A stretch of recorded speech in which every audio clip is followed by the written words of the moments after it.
Hi, welcome to Mack Live. My name is Lou Stoppard. I'm a writer and a curator. I'm based in London. Apologies for the graphic artwork behind me. This was the only place in my flat where I could set up a way to film. It's kind of strange doing this through a screen, but I'm hoping that this will be a really nice opportunity to talk a little bit about this book, Shirley Baker, which is a book that I edited for Mack at the end of last year. It came out the end of last year. I'm going to talk to you a little bit about Shirley's work and also just about how this project came about and how the process of putting this book together. I should say that there is a extract of the essay from the book on the New Yorker website, so it's a really nice way of getting an introduction to Shirley. If she's someone that you're not familiar with, there's obviously it's not the full essay, but it's just a nice kind of introduction to her practice, and there's some nice examples of images from the book within that. So who is Shirley? She's not necessarily someone that I would expect fans of photography to be familiar with, which was part of sort of the impetus for doing this project. Shirley died in 2014. She was a British street photographer. She was born in Kersal, which is in North Salford in the north of England, in 1932, and she made pictures throughout her life. She described herself as a dedicated idler with a camera, which is kind of relatively self-deprecating because she was actually trained as a photographer, and she did have sort of a degree of success during her lifetime in terms of selling images to papers such as The Guardian or to magazines like The Lady, but she definitely didn't have sort of any sort of broad acclaim, and I very much felt like her work had been underappreciated. What Shirley did have, however, was sort of some degree of interest around a body of work that she made in the 60s and 70s around Manchester and Salford and a kind of period of change in living conditions and the built environment at that time. So the period that she's making work is quite a restless period in terms of sort of the British built environment. It's in the wake of an act from 1954, the Rent and Repairs Act, which saw the demolition of sort of upwards of 1 million houses, this kind of period where you see those terraced houses swap over for a lot of these kind of new build apartment blocks, these high rises. And what she was doing in that period was kind of wandering the streets of Manchester and Salford and making images within those streets and within that community. And this is a body of work that people had sort of recognised. So Shirley herself had published a book in 1989 with Blood X Books. She'd had a few sort of exhibitions of work, including some of her sort of broader practice in and around sort of the local area, so particularly in Salford. And then in 2015, there was an exhibition at the Photographer's Gallery of that body of work. And that's sort of how I came to Shirley. So I very much was aware of her as someone who was sort of, what was interesting about her practice was this sort of amazing light that it shed on this period of transition in northern living conditions. And I felt like that was sort of the work I presumed that was the extent of her work. So around 2016, I was curating an exhibition about the north of England and looking at sort of the influence of the north on visual culture, particularly sort of fashion image making. So what we were doing with that exhibition, I co-curated it with a guy called Adam Murray. We were bringing together sort of quite a lot of documentary work alongside more contemporary fashion work. There was sort of artworks within the show. A lot of the kind of northern photographers that you would expect. So Tom Wood is a really good example. Also more contemporary names like Alistair McClellan. And we wanted to include Shirley's work. We thought she was someone who was interesting. We were both aware of this sort of body of work that she'd made around the north. So I went to the archive, which is her daughter's house. Her daughter has all of the prints. She has Shirley's cameras. And her daughter actually lives not far from me in North London. So I went over myself to sort of have a look at these prints and make our selection. And immediately when I got there, I sort of was really intrigued because there were just boxes and boxes and boxes, like these big archive boxes just filled with prints. And immediately a few things caught my eye, which really didn't look, I keep looking at myself and I can see this like giant penis behind me. I'm so sorry. Anyway, I immediately sort of caught sight of a few images that felt very different to the work that I expected, the work that I associated with Shirley Baker. And I said to her daughter, Nan, can I just stay and have a look? I've got a few hours. Do you mind if I just have a sort of poke around. And Nan very kindly was like, sure, you know, that's fine. So I just started going through things, and it wasn't sort of ordered in any sort of chronological way. It wasn't particularly sort of easy to navigate as a researcher, but I was just struck by the breadth of material there. There were pictures from sort of the late 50s right through to the early 2000s. A lot of international pictures. I mean, now I know that Shirley used to go on holiday to the south of France a couple of times a year, and there were so many incredible images that she'd shot during those trips. There were images in London. Shirley actually lived in London for a few years from 1986 to 1991 because of her husband's work. He was a doctor, and she made a lot of pictures around kind of shopping streets, so Shaftesbury Avenue, Oxford Circus, Camden High Street. There was pictures shot in America, in Japan, in Italy, and a lot of work in the north, but sort of a much broader set of work than what I had associated with Shirley's work. And I was just immediately struck by it. I felt like she was someone who had been hugely underappreciated, and someone who had sort of been boxed into this one project. And that's not to say that that project isn't brilliant, and that those pictures haven't deserved to be seen, but I felt like this is someone who had a far broader practice, and whose work needed to be sort of taken out of these thematic approaches and seen as a sort of a whole. But around that time I was working on a few other projects, and it was something that sort of was always in the back of my head, and I felt like she was someone that needed sort of a proper survey. And I've, like I think anyone who works in photography, I think the work that Mack do is incredible, and I've always been particularly sort of intrigued by the way that Michael has supported younger photographers, and things like the First Book Award I think are so fantastic, and it felt like a really good fit. Obviously Shirley was not a young emerging photographer, she was someone whose work had been undervalued, but it felt like a good fit. It felt like we needed to look at Shirley's work in a new way. It felt like it maybe needed a sort of fresh way of thinking about it, a new way of sort of associating and considering it. And it's a big responsibility when you have this desire to sort of put someone's work out there and to increase discussion and debate around a body of work, and you want to do that in the right way. And I felt a real sort of a real sense of trust in the way that Mack would approach that. So that's how this book happened. This book includes pictures from the late 50s through the last pictures in the book are shot around 2002. What I'll do is I'll just talk a little bit about Shirley and about some of the themes within her work that I think make it so special. So one of the things that sort of was very important to Shirley in terms of making work was this desire to document sort of habits and leisure pursuits. She was very interested in sort of culture, places where people go and congregate. So whether it was sort of flower shows or fetes, or places where sort of people congregate together, dog and cat shows, those kind of things. And it's quite easy to be quite dismissive of those things and see them as quite frivolous, but what's interesting about Shirley's work is this very delicate way that she manages to sort of make images that can sometimes be quite witty or almost ironic, but in a way that feels respectful to the subject. So she treats people's performance of their own identity as something that is worthy of representation and worthy of sort of treating with respect, but also she unpicks these sort of societal norms that build up habits of thinking around sort of how we behave. There was a lot of quite modern themes within her work, I felt, around sort of gender and the performance of identity, and particularly the performance of age. She's very good at getting those kind of ways that we sort of step up and become ourselves. Just some examples of her early work, which was the stuff that she was sort of known for when I came to her. I mean, it's really interesting to look at it now. This one is shot in Blackpool in 1970s, and it really is sort of recalls much better known work by other sort of often male photographers from the north of England. And I was surprised that Shirley sort of hadn't had that same reputation. I just want to show you a few more. That's another good example of an early work.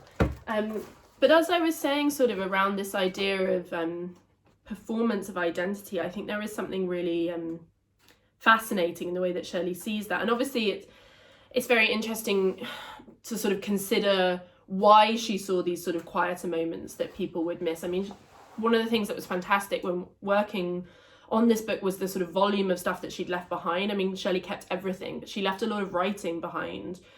with her work.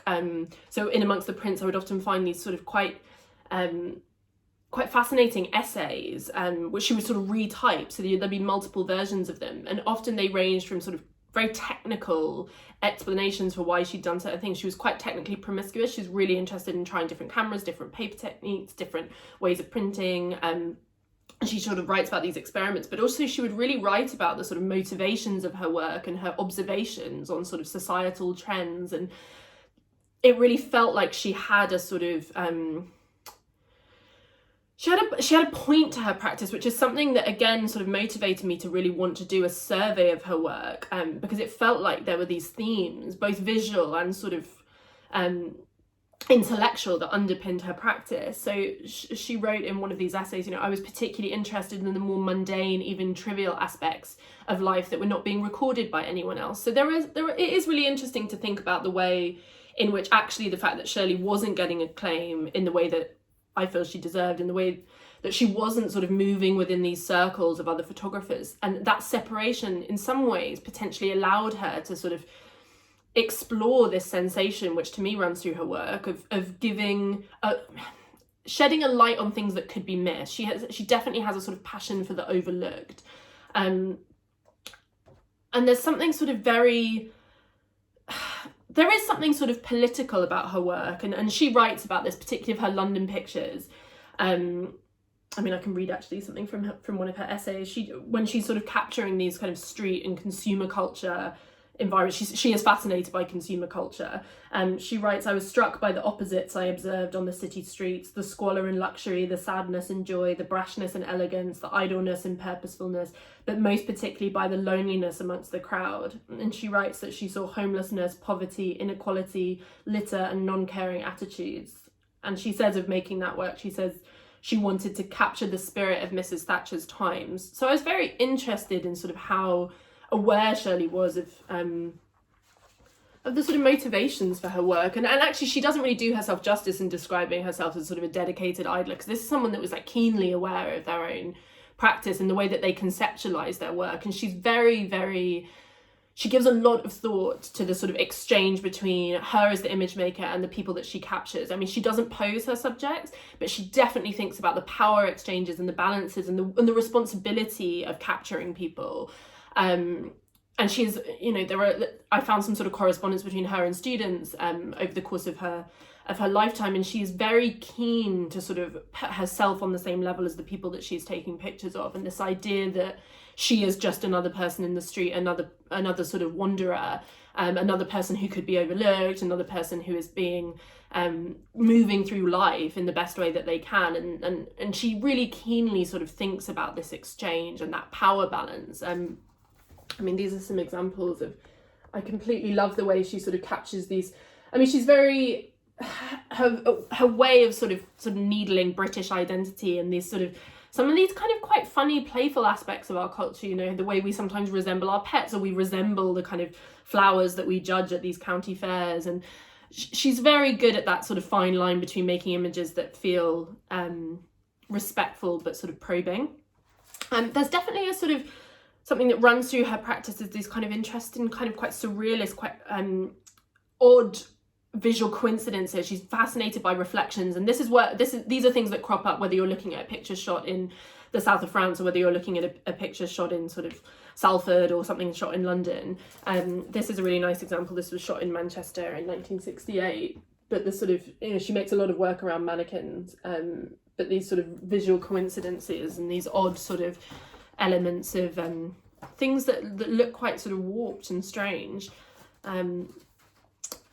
One of the things that sort of I felt sort of were quite fascinating about Shirley's work is this sort of the use of things like text within pictures, and it is really interesting, obviously, to sort of think about her work in the context of other people, because she was very separate. She was making work in the north of England. She wasn't moving in these circles with other photographers, and that's something that she writes about. She talks about the people who inspire her, but she is very aware that she hasn't sort of penetrated these cultural spheres which allow for for success in a lot of ways. And I found a note within her correspondence, and she can be quite sort of despondent towards the end of her career, where she is sort of, you get the sense she is aware that she hasn't had the acclaim that she deserves, and that she herself is in danger of being overlooked. And she says, I doubt if anyone gets anywhere alone as a result of pure talent or inspiration without being influenced or helped by these arbiters of taste.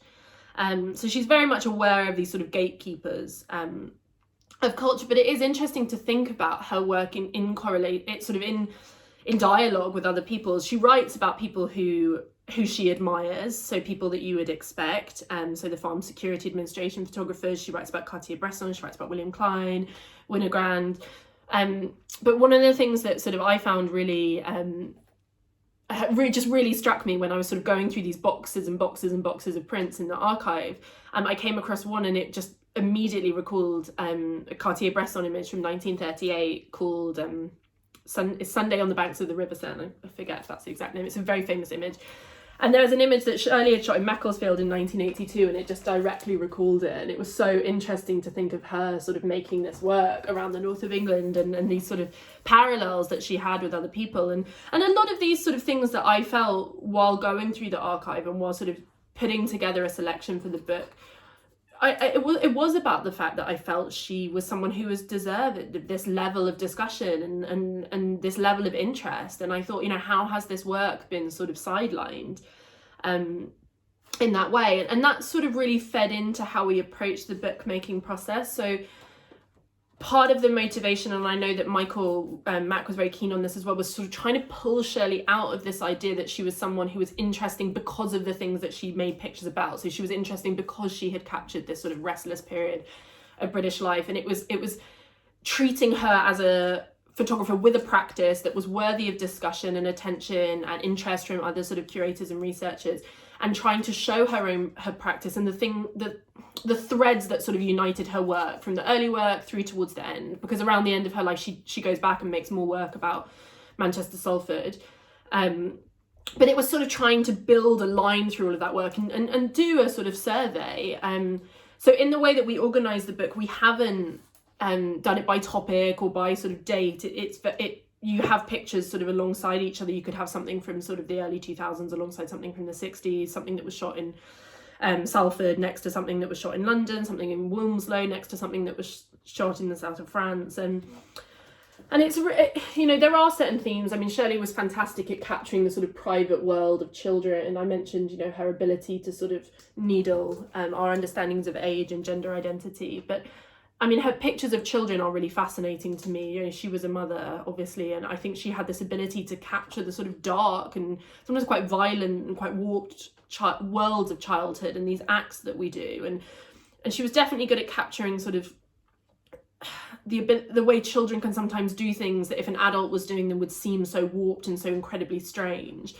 I'm going to find a good example of that. There's a few I think are really strong on that. I mean, and also her images, like, they are sort of joyful in a way. I mean, this is a really lovely example. This girl sort of groping this statue. So I think one of the things that I felt was a sort of responsibility to do the work justice. So to get it out there in a way that people would think about and talk about it, and also to show sort of that Shirley was someone who was highly skilled. I mentioned sort of this interest she had in the technical process of image making, but she was a sort of a pioneer. As a woman, as a street photographer, she was really sort of quite fearless and also highly skilled. She was experimenting with color in the mid 60s in 1965. So it was also bringing together the colour and the black and white in a way that Mack do so well, and they have done so beautifully within this book. I mean, that's another example of the kind of really lovely sort of almost surrealist aspects of her work. I guess another thing to balance was getting it right between showing the work that Shirley is known for, so more of that sort of early northern street stuff, so sort of I don't want to say domestic scenes because she didn't enter people's homes, but it was about living and living conditions. So you saw a lot of images of children at play, of mothers sort of sat on doorsteps. So it was uniting that work and situating that work within the breadth of her practice. So we sort of went back and forth with how much of that work to include and how to situate it against against her other work. And I thought, I've actually kept these, so I thought I would show some of these cover trials that we did. So this was just sort of, you know, fun process of bookmaking. I mean, this is one that I think we all really loved, because this sort of, it's an example of Shirley's interest in sort of consumer culture, in shopping, in sort of street life. But it's Shirley, there is something that you see in a lot of Shirley's work, is this sort of tableau, so multiple scenes going on in the same thing. And, you know, her images really are gifts that keep on giving. The more that you look at them, the more you see. And this is such an example of that. I mean, the visual coincidence of sort of the way the heads are turned in the same way. I mean, to me, there's a lot of themes around sort of idealized femininity, but then when you look actually closely, you realize that this is a male mannequin that's been sort of dressed up to look like a female. I mean, Shirley's very good, when I talk about wit within her work, she's very good at sort of capturing moments where things fall short. You know, they're trying very hard to be one thing, but the mask has slipped for a moment, and you sort of realize I think the mask slipping is quite a good way of maybe thinking about some of her pictures. There's a lot of moments of that where you get people sort of momentarily looking a little bit ridiculous. So this was something that we really thought about as a cover option. I mean, these are some other examples that actually didn't make it into the book in the end. I mean, that's another image which I love. The closer you look, the more sort of confusing it is as a visual, because, you know, whose hands are these and all these different... I mean, it's a really good example of sort of the aesthetic things that I think are so fantastic about Shirley's work, and that sort of really do run through these from her early work to the late. And then in the end, I mean, these are some more examples. In the end, what we settled on was this is a sort of a wraparound, so this is actually the same image, and the full image is within inside the book. And this is sort of more expected of Shirley's work. It's kind of what you would have associated her with if you'd been familiar with her before sort of this full survey of her work came out. And it's children, and they're watching a sort of Punch and Judy show. And it's funny because this image almost didn't make the edit for the book when we first started sort of the process of selecting what we would include. But there's something about it that works so well as a cover. And I think it also shows some of these themes of Shirley's work, you know, the kind of the passion and sort of kind of anger and violence that can exist within childhood, alongside the sort of optimism and also, I mean, it's an image about leisure culture, which also felt very fitting, and I think it works so well. I just think Morgan from Mack has done such a brilliant job, such a great job with that. One thing that I thought I would do just to sort of wrap up, I mean, I'm conscious this is a real whistle-stop tour through Shirley's work, and I hope I've done it some degree of justice, but as I've said, you can sort of have a look at that New Yorker extract if you want a little bit more information. But I thought I would sort of use some of Shirley's own words to talk about her practice, because I think that is where you get a lot of the sense of what her motivations were. And towards the end of her life, one thing that I found amongst her correspondence was an essay that was kind of a series of responses that she'd written to a student who'd inquired kind of about this balance of power between photographer and their subjects. And it was just ahead of the millennium, and she'd written back about sort of the way that she approached making work. And this desire she had to sort of treat people with a sense of dignity and a sense of respect. And these things can seem like cliches, but I think they're really important in thinking about sort of how Shirley conceived of her own practice. And she said, "Perhaps as we approach the millennium in a spirit of renewal, we are not only closer to understanding that we cannot live comfortably on islands of self-interest, but have reached a stage at which we can cast aside the old me values and at least hope for an age in which people prefer to belong and regard each other with interest and concern, even compassion."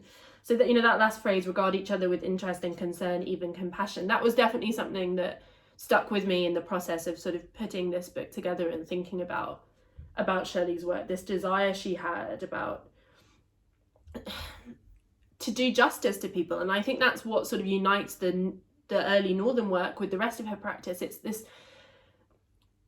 this desire to show how quickly things can be forgotten, how people can be left behind. I mean, what she was looking at with that Northern work was sort of homes being replaced with new homes. So it was the march of the new, the sort of march of modernity, but also how our sort of the worlds we build for each other, for ourselves, can so easily be sort of swept aside and forgotten, and the worlds we build for each other as well. And I think that's something that runs through all of her work, whether she's making a sort of image around a beach in the south of France, or she's making sort of work around consumer culture in London. It's looking at these ever-changing customs and the way that we can miss things.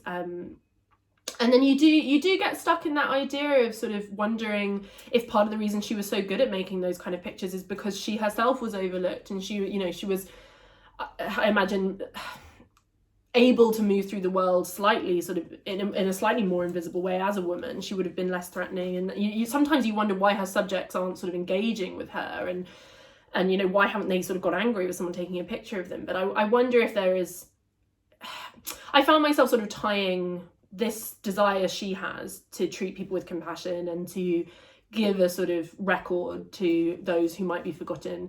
I sort of found myself weaving that into her personal story, which can be a dangerous thing to do because it's pure speculation. But I think some of her own sort of references about her work sort of slightly gave me a mandate to do that. But yeah, that's Shirley Baker, and a little bit about the process of putting this book together, which I would love if everyone could enjoy. I do think Shirley's work is deserving of attention and increased sort of scrutiny and debate and discussion. So yeah, thanks so much to Mack for having me. If you have questions, you can ask me on my Instagram. It's at Lou Stoppard. But yeah, have a look at the essay online and get the book so you can see all the pictures. Thanks so much. Stay safe.